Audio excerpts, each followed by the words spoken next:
আজি ৰিজাল্টটো দিছে তথাপিও যি আশা কৰিছিলোঁ সেই আশা মই সম্পূৰ্ণকৈ সেই ফল মই সম্পূৰ্ণকৈ পাইছোঁ বুলি ক'ব নোৱাৰোঁ। যিটো বেটছ সেইটো সক্ষম নহ'লোঁ আৰু সেইটো যিটো সন্তুষ্টি আত্মসন্তুষ্টি সেইটো মই পোৱা নাই। কিমান শতাংশ পাইছা?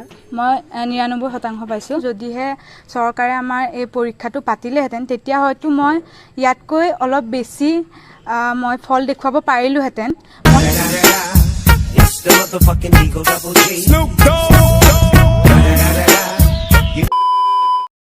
তো হেল্ল' বন্ধুসকল, কি খবৰ আপোনালোকৰ? মই আজি দেখুৱাব ওলাইছো এই ছোৱালীজনী আচলতে ক'ব খুজিছিলে কি আৰু মুখৰ পৰা ওলাই গ'ল কি। তো বেছিকৈ পলম নকৰি আজিৰ ভিডিঅ'টো এনজয় কৰা। নমস্কাৰ, মই নিহাৰিকা মহন্ত।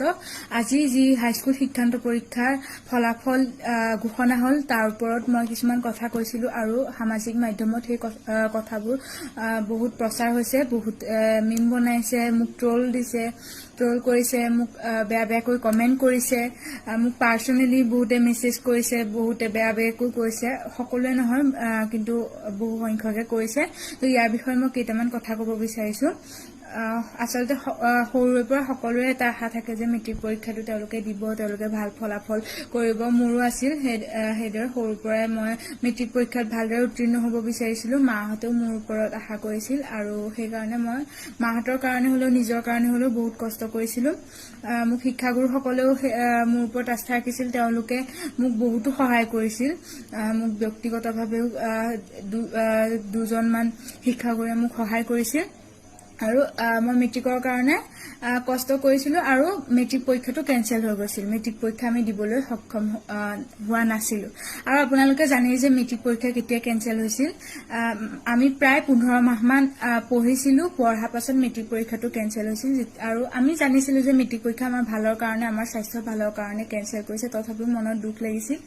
আৰু আজি ইমানখিনি কষ্ট কৰাৰ পাছত আজি এটা ভাল ফলাফল, এটা ভাল পাৰ্চেণ্টেজ পাবলৈ সক্ষম হ'লোঁ। মোৰ বহুত ভাল লাগিছিলে।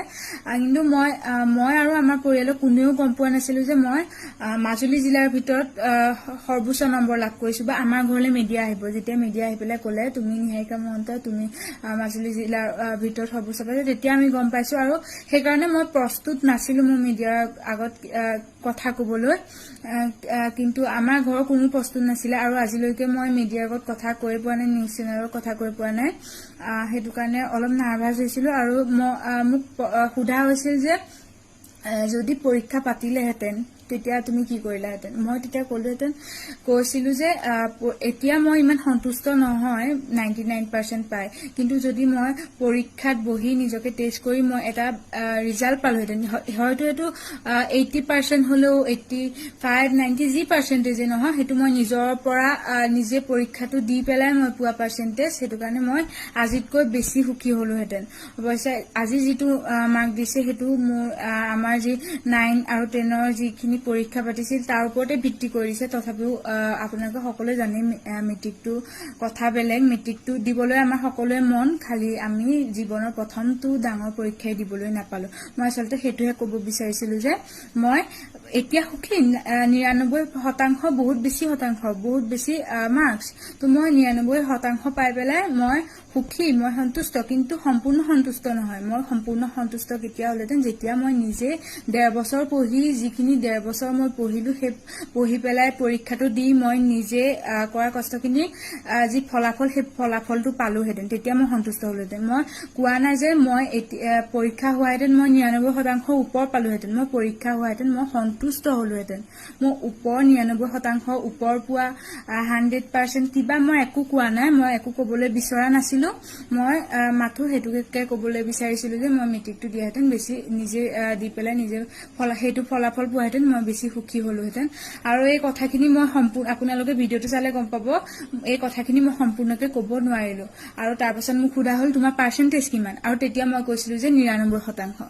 মই 99%, মই আপোনালোকক এতিয়াও কৈছোঁ, মই 99% ওপৰত পাৰ্চেণ্টেজ পোৱা কথা মই কেতিয়াও ক'ব বিচৰা নাই। মোক আপোনালোকে যেতিয়ালৈকে আপোনালোকে ট্ৰল কৰিছে 99% ওপৰত পালাহেঁতেনি তেতিয়াহে মোৰ মনলৈ আহিছে যে মই তেনেকে কথাটো ক'লো নেকি মই তেতিয়ালৈকে মই ভবাই নাই যে মই 99% ওপৰত পালোহেঁতেন এইখিনি কথাকে ক'ব বিচাৰিছিলো আৰু এই যি সময়খিনি মোৰ বহুত মানুহে মোক সাহস দিছে মোক মেছেজ কৰিছে মোক ফোন কৰিছে সেই সকলোলৈ মই সকলোকে ধন্যবাদ জ্ঞাপন কৰিছো মই তেওঁলোকক সেৱা জনাইছো আপোনালোকৰ এই সাহসকনৰ কাৰণে মই এতিয়া এই কথাখিনি ক'ব পাৰিছো গতিকে ধন্যবাদ জনাইছো আৰু যিসকলে মোক ট্ৰল দিছে তেওঁলোককো কৈছো এই কথাখিনি এবাৰ শুনি চাব আৰু বুজিবলৈ চেষ্টা কৰিব যে মই কি কথা মই আচলতে কি ক'ব বিচাৰিছিলো ধন্যবাদ তো বন্ধুসকল ভিডিওটো আজিলৈ ইমানে যদি ভিডিওটো ভাল লাগিল লাইক কৰিবা কমেন্ট কৰিবা আৰু বন্ধুসকলৰ মাজত শ্বেয়াৰ কৰিবা